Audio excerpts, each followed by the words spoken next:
pessoal, tudo bem com vocês? Meu nome é Mariana e esse é o canal Sobrenatural.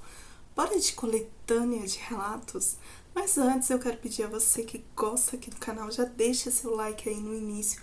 Isso vai ajudar demais aqui o canal. Se inscreva quem não é inscrito, ative o sininho para não perder nenhuma notificação.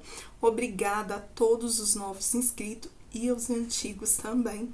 Se tiver alguma história relacionada ao sobrenatural que quiser mandar aqui pra mim, o e-mail vai estar aqui na descrição dos vídeos. Se quiserem me seguir aí nas outras redes sociais também, os links estão todos aqui embaixo na descrição. E é isso, gente. Mas chega de papo, chega de enrolação e bora para essa coletânea de relatos.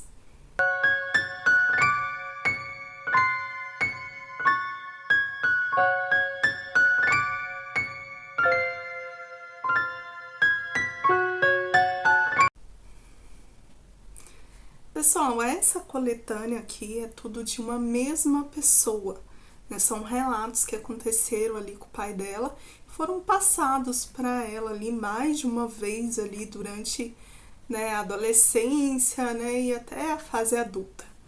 E ela mandou todos aqui, não são relatos muito grandes, então eu decidi trazer todos juntos aqui numa coletânea só deles.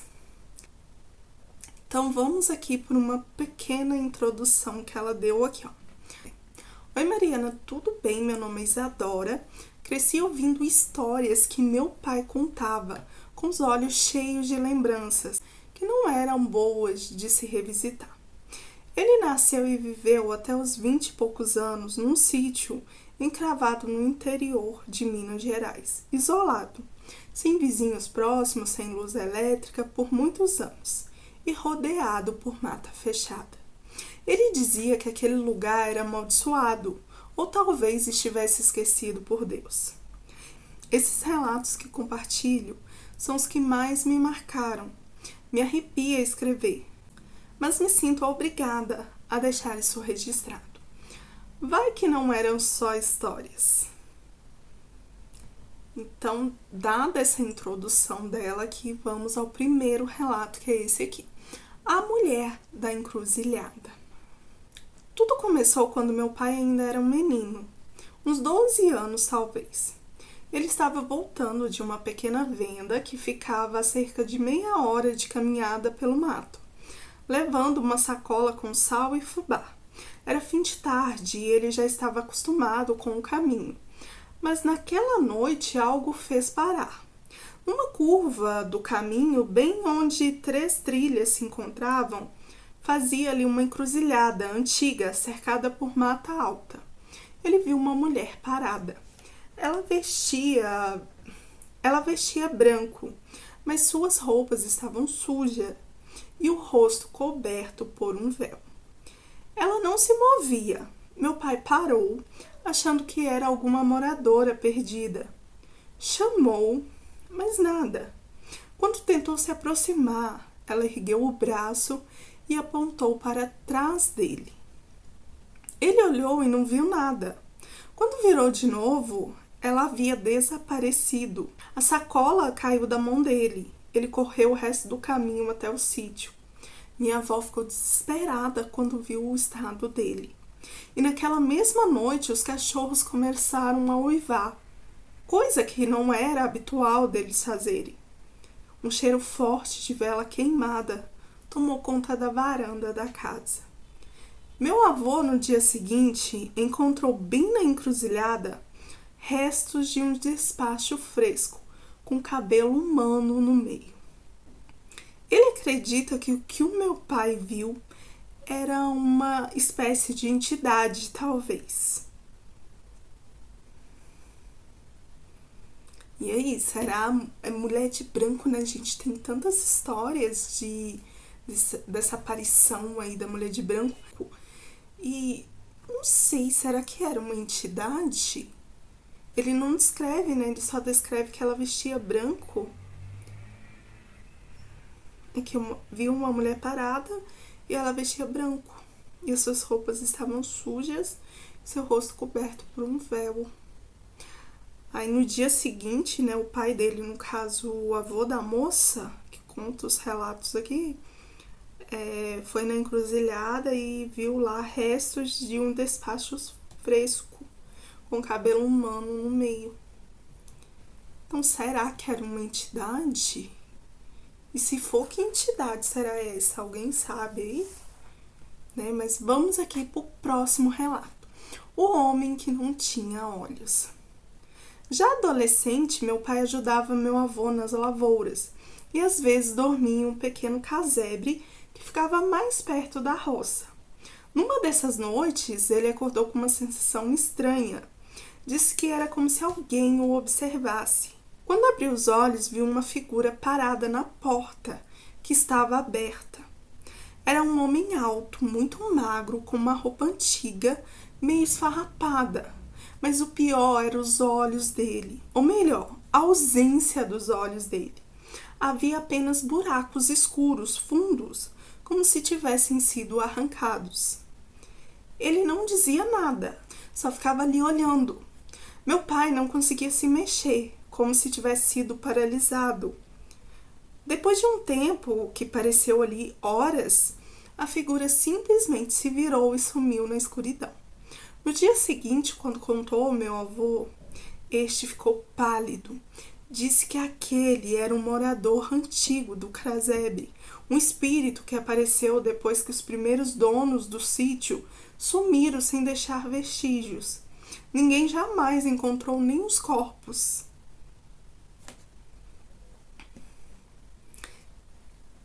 Então era o espírito do morador antigo ali do sítio, do casebre, talvez.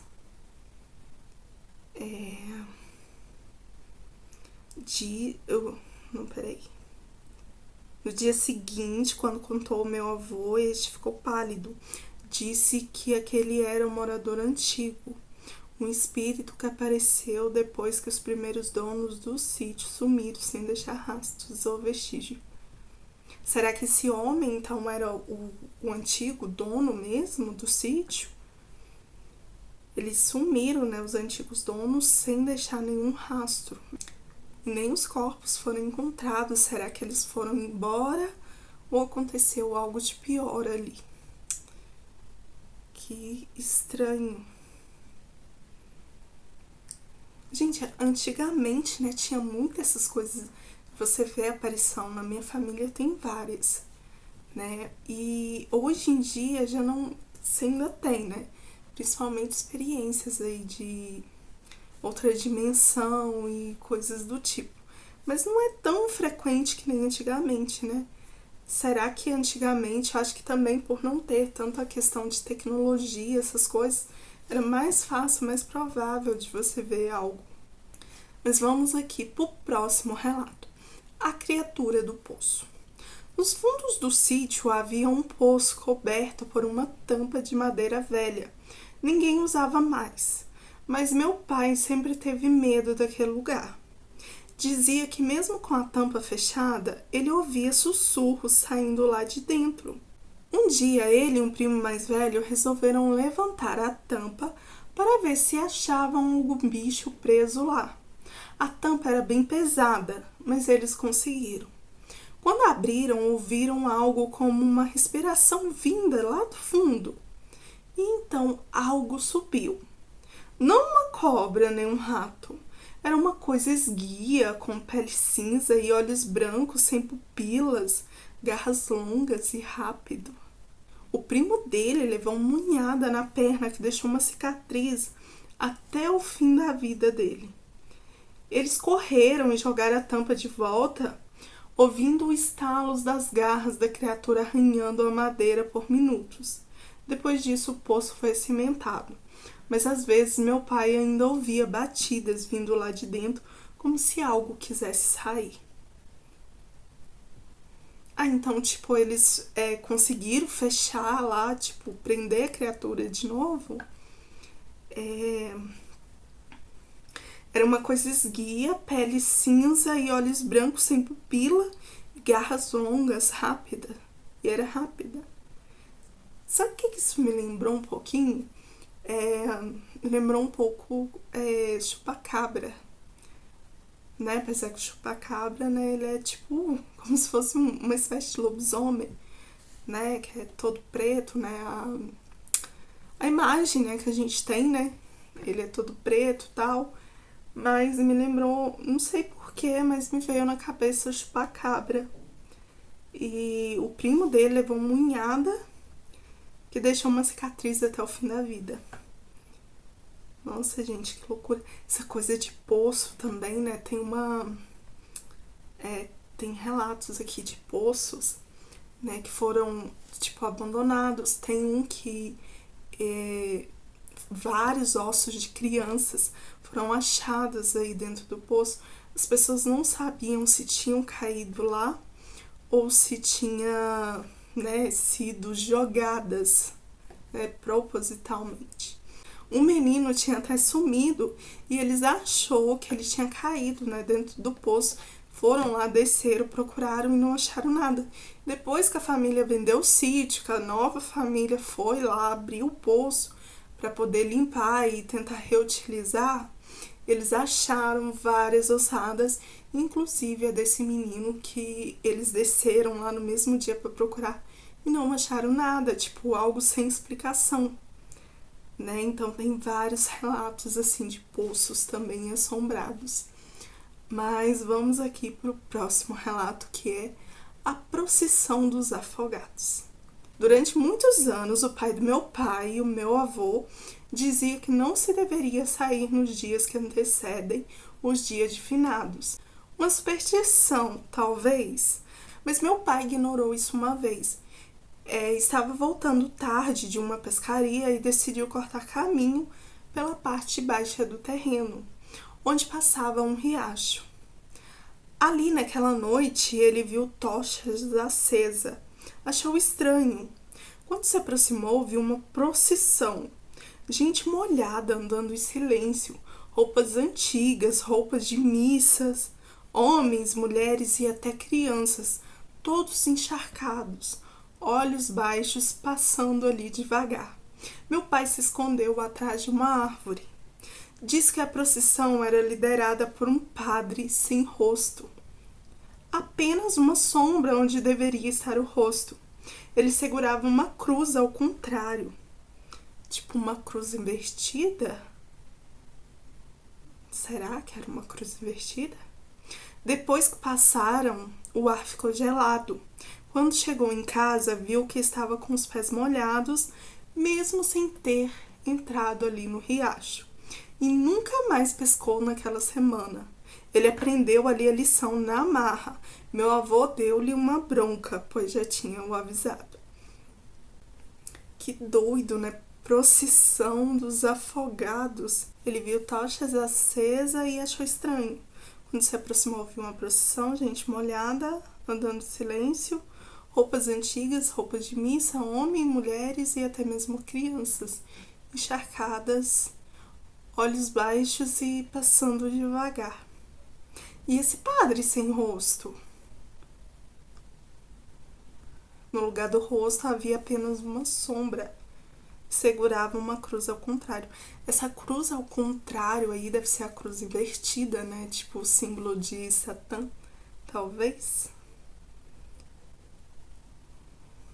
E quando ele chegou em casa, os pés dele estavam molhados, mesmo sem ele ter entrado ali no riacho. Que loucura! A gente já tem aí procissão das almas, né? Cortejo aí no meio dos matos, né? Essas coisas, cortejo sem rosto, né? Tem vários, né? Várias coisas aí de procissões. E agora mais essa procissão dos afogados, né? Que interessante. Interessante, dá medo. Mas vamos aqui pro próximo relato deles. Já é o 5º relato aqui. Tá vendo, gente? Não são relatos longos, mas eu achei bem interessante e quis trazer todos juntos aqui numa coletânea. Vou pedir aí, quem não deixou seu like, deixa aí o like. Comenta aí com respeito, né? Deixa suas opiniões aí, o que vocês acham aí dessas histórias. Mas vamos aqui pro próximo, né? E o 5º relato, então. A voz que chamava. Esse foi o último relato que meu pai me contou antes de morrer. já estava velho, mas a voz dele tremia como se fosse o mesmo jovem de 20 anos quando viveu aquilo. Certa noite ele começou a ouvir alguém o chamar na mata. Uma voz feminina que dizia: Vem, João, vem me ver. No início achou que era a imaginação dele, mas a voz se repetia por dias e sempre à noite, sempre chamando com uma doçura, até que ele resolveu seguir. Caminhou na direção da voz com uma lanterna, entrou na mata, mas quanto mais andava, mais distante parecia a voz, até que a luz da lanterna se apagou e ficou uma completa escuridão. E então ouviu passos ao redor dele, risadas, a voz dizendo agora com um tom mais ríspido: Você veio, agora é meu. Ele desmaiou, foi encontrado no dia seguinte por meu avô, desmaiado entre as árvores, com arranhões nas pernas e braços. Nunca mais ouviu aquela voz. E depois disso, ele nunca mais ouviu aquela voz. Mas desde aquele dia carregava um crucifixo no pescoço e nunca mais dormiu sozinho. Sempre dormia nos pés da cama dos meus avós no chão. Gente, uma voz chamando, né? E ela chamava ali com uma doçura, né? Quando ele foi, ela já mudou o tom ali para um tom mais ríspido, né? E por que que ela falou assim, né? Você veio, agora é meu. Tipo, isso me lembrou até questão de pacto, possessão. Será que era um ser aí da natureza, tipo, folclórico? Né? Saci, não, foi menina, né? Ser caipora, talvez. Uma tinta. Ou alguma bruxa, talvez. Mas ele não viu nada, né? Ele só escutou a voz e desmaiou ali, ó.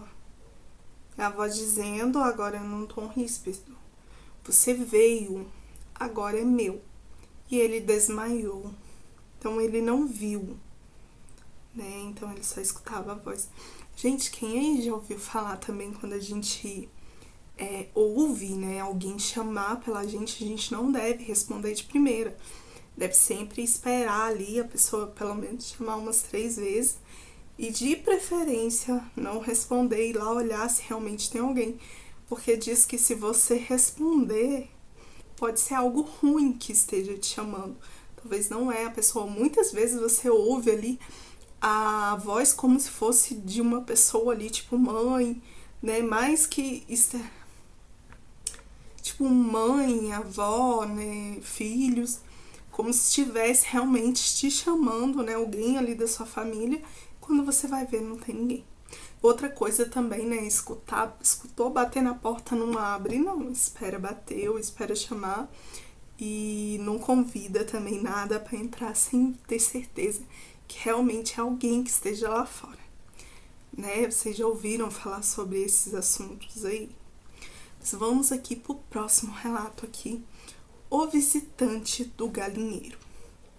Meu pai sempre foi muito cuidadoso com os animais do sítio, especialmente as galinhas. Eram fonte de ovos, carnes e até troca com vizinhos distantes. Por isso, quando começaram a aparecer galinhas mortas, ele achou que fosse um predador comum, talvez um gambá ou um gato do mato. Mas as mortes eram estranhas. As galinhas estavam intactas por fora, sem feridas visíveis, mas os olhos estavam sempre arrancados. E todas tinham o pescoço torto, como se tivesse sido torcido à força. Ele colocou armadilhas, cercou melhor o galinheiro, mas nada impedia as mortes. Uma madrugada ele decidiu montar vigília. Levou um lampião e uma espingarda velha. Ficou escondido dentro do galinheiro num cantinho. Por volta ali do que ele acredita que fossem 2 da manhã, ouviu passos do lado de fora. Eram passos estranhos, ao mesmo tempo que eram silenciosos, ficavam pesados e rítmicos. A porta rangeu, mas ninguém entrou. A luz do lampião tremia. Então, entre as frestas da madeira, ele viu um olho. Não era um olho de animal, era um olho humano, mas era enorme, com uma pupila fendida. Fendida? Tipo uma fenda assim? Que nem olho de gato, quando fica... quando eles estão na claridade, fica pequenininho, tipo uma fenda. O ser ficou ali observando. Meu pai não teve coragem de sair. Diz que sentia cheiro de terra molhada e carne podre. Quando amanheceu, foi até lá fora, viu pegadas, não de bicho, pegadas humanas descalças, mas com 6 dedos. Ele nunca soube dizer o que era, nem meu avô também. E as galinhas continuavam sumindo, mesmo eles tomando todas as providências e deixando ali o galinheiro o mais fechado possível. Então era tipo uma espécie de humanoide, talvez, que não era olho de animal, era humano, só que enorme, com a pupila fendida. Acho que essa pupila fendida é o que eu falei, né? Tipo o olhinho do gato, que o nosso, né, é todo redondinho, mas o do gato ele fica fininho, né? Eu acho que é isso. Sabe o que isso me lembrou também, gente? Do corpo seco, né? Cheiro de terra e carne podre, né? De primeiro eu pensei que fosse um chupacabra, né? Mas o que eu não entendo, por que arrancava ali só os olhos da galinha e torcia ali o pescoço? Elas ficavam intactas por fora, mas eles tinham os olhos arrancados. Que doido. E aí, gente, vocês já ouviram falar em algo assim? E ele tinha 6 dedos.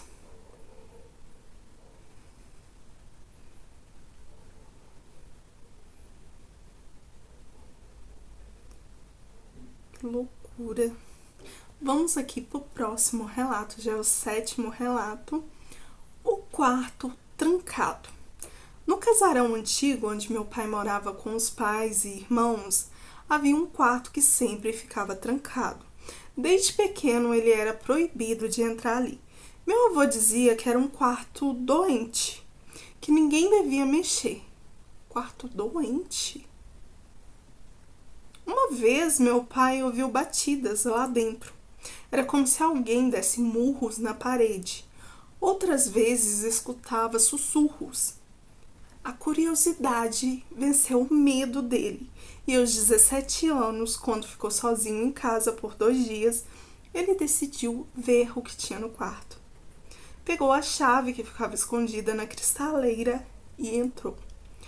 O quarto era todo empoeirado, cheio de móveis velhos cobertos por panos. Mas no meio havia uma cama e alguém deitado nela. Pelo menos foi o que ele achou no primeiro segundo. Mas quando puxou o lençol, não havia nada.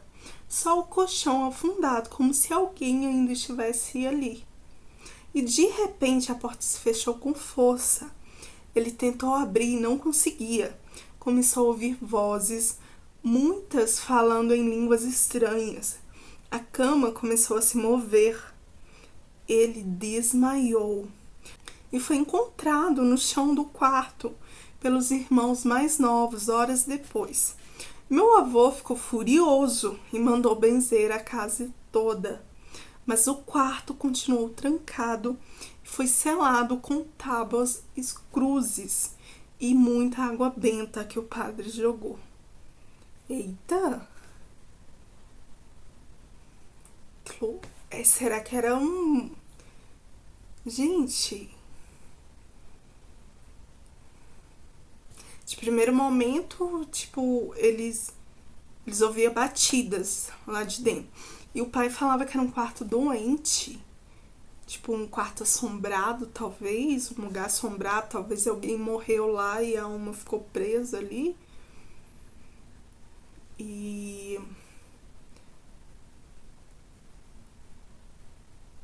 Quando ele entrou no quarto, né, ele viu uma cama e ele achou que tinha alguém deitado. Aí ele puxa ali o lençol e não tem ninguém, mas o colchão fica afundado ainda, como se tivesse alguém lá. Gente, que doido. E depois começou a cama a se mexer, ouvi vozes e falando em línguas estranhas. Né? A porta se fechou sozinha. Isso me lembrou um pouco possessão demoníaca. Tudo me faz lembrar, né, gente? Essas coisas de possessão, essas coisas loucas. Mas, gente, o que vocês acham? O que era esse quarto? Aí ele foi trancado com tábuas e cruzes e muita água benta. Loucura. Vamos aqui pro próximo e último relato dessa coletânea dela aqui. A mulher no espelho. O último relato é para mim o mais angustiante. Meu pai já era adulto, tinha voltado ao sítio após alguns anos na cidade, depois da morte do meu avô. Queria cuidar do lugar. Na primeira semana, ao limpar a casa, encontrou um espelho antigo no sótão. Era grande, de moldura escura, e estava coberto por um pano vermelho. Ele pendurou o espelho no quarto principal, e na primeira noite teve pesadelos horríveis. Viu uma mulher sentada na beira de sua cama, cabelos molhados, pele azulada, olhos brancos.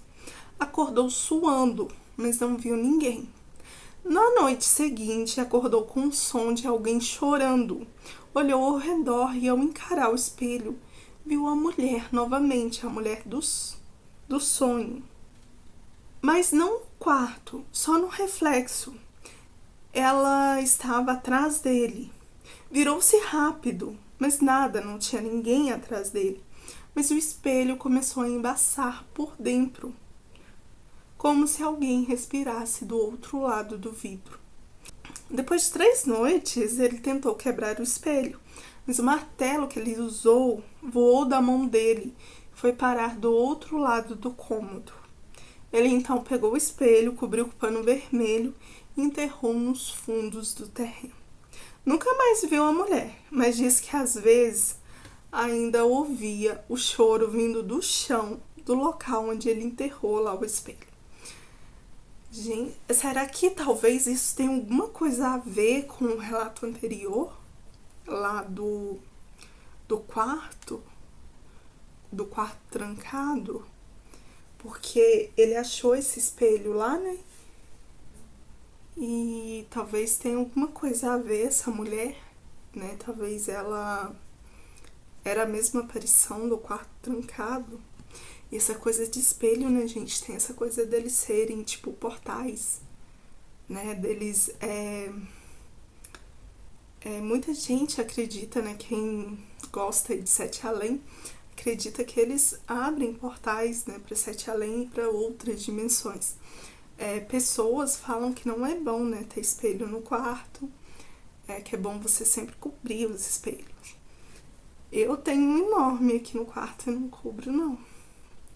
Mas às vezes dá medo, né? Você ficar encarando. Dá medo. Mas é isso. Deixa eu ver aqui o restante. Essas histórias me foram contadas mais de uma vez. Sempre com detalhes consistentes. Sempre com o mesmo medo no olhar. Meu pai dizia que o sítio não era só terra e mato. Era um lugar onde coisas antigas e esquecidas ainda caminhavam. Onde sobrenatural não era exceção. Era parte da paisagem. Se ele mentia, eu não sei. Mas até hoje não consigo passar perto daquele lugar. Me causa muito medo e mal-estar. Mariana, esses foram os relatos do meu pai. São só alguns, tem muito mais. E eu vou te enviando aqui devagar se você quiser. Espero que você faça um vídeo e conte aí no seu canal. Muito obrigada pelos relatos. E, gente, essa foi a coletânea aqui. E envia sim os outros, eu quero sim, achei bem interessante. Eu amei a coletânea. E esses 2 últimos relatos aí, parece que eles estão intercalados de alguma forma. Né? A questão do espelho, né? Da mulher, do quarto trancado. Será que tem alguma coisa a ver? E aí, gente, o que vocês acharam aí dessa coletânea aí de relatos do pai da moça que nos enviou aqui? São várias histórias curtas, mas bem interessantes, né? E sítio tem muito disso. Mas é isso, gente, essa foi a coletânea. Se gostou, deixa o like. Se tiver a função de hype esse vídeo aí pra mim, isso vai ajudar demais aqui o canal. Se inscreva quem não é inscrito. Ative o sininho para não perder nenhuma notificação também. Se tiver alguma história relacionada ao sobrenatural parecidas com essa, se quiser mandar aqui pra mim, o e-mail vai estar aqui na descrição desse vídeo. Obrigada aos novos inscritos aí, sejam todos bem-vindos. E aos inscritos aí mais antigos do canal, muito obrigada mesmo. E é isso, gente. Eu vou ficando por aqui, até o próximo vídeo. Fui!